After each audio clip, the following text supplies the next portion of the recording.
Yeah, what's up guys? Today I'll be reviewing the Unipaint PX30, and since I have two markers I will be showing you a little marker mod trick towards the end of this video. Back in the day when graffiti branded products such as grog and crink and etc weren't a thing, these are one of the most popular markers that writers would use, and it's pretty much just because it's a permanent paint marker. So as you can see, this is the PX30 model, which is the chisel tip, but they do come in some smaller sizes like bullet tips. I think they come in 2 or 3 different sizes, and they also come in a range of different colours as well, from silver, reds, yellows. I think there might be a blue as well, and they're obviously produced by Uni. Now some of you might know, some of you might not know, but Uni also produces Posca. So essentially this Posca is Unipaint's younger cousin, essentially. They're pretty much the same, apart from Unipaint is oil based while Posca is water based, and because of how Posca is water based, it's a lot more popular because of it being non-toxic and cheaper as a result, and just more user friendly, so therefore they have more colours and different sizes. These, like many markers of their kinds, come with a felt nib, and yeah, these are just a felt chisel tip nib. I'm pretty sure they're the same. I don't know whether it's the same company that produces them or whether it's the same sort of materials, but the Montana Black range uses these chisels, so does Posca obviously because it's Uni, and well, oh yeah, Cleon markers do as well. So like I said, it's a oil based paint marker.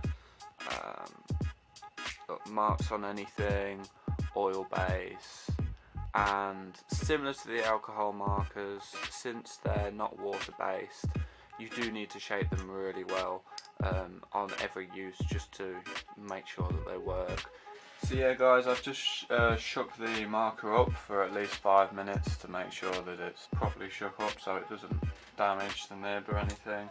And the first test, as always, will be on paper, so I'll just prime the marker now.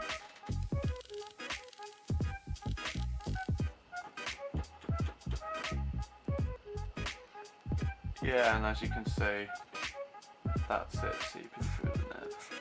Just initial thoughts, the paint is sinking into the paper and being absorbed by it, and that's obviously a very common trait with any marker on paper.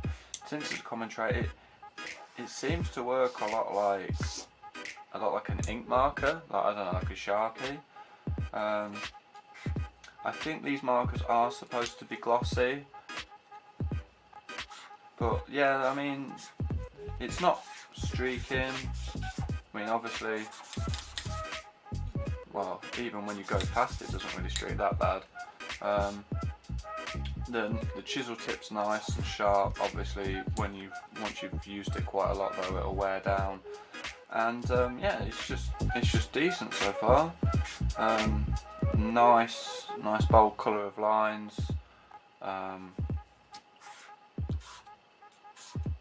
Yeah, it just seems to work on paper.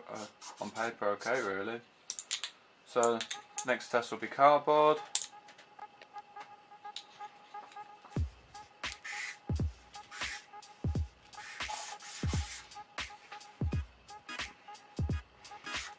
So far, very similar to the paper.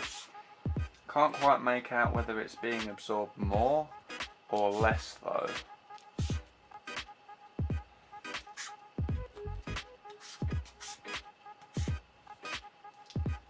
Yeah, once when you first initially do a stroke, it seems to be less, but after a while the paint then sinks into the cardboard and then therefore resulting in some of the colour. I'll now be doing one on plastic. Now this is where the marker should shine really, because with its oil base it's going to not sink into the plastic and we'll really be able to see the finish and the quality it gives. So flows really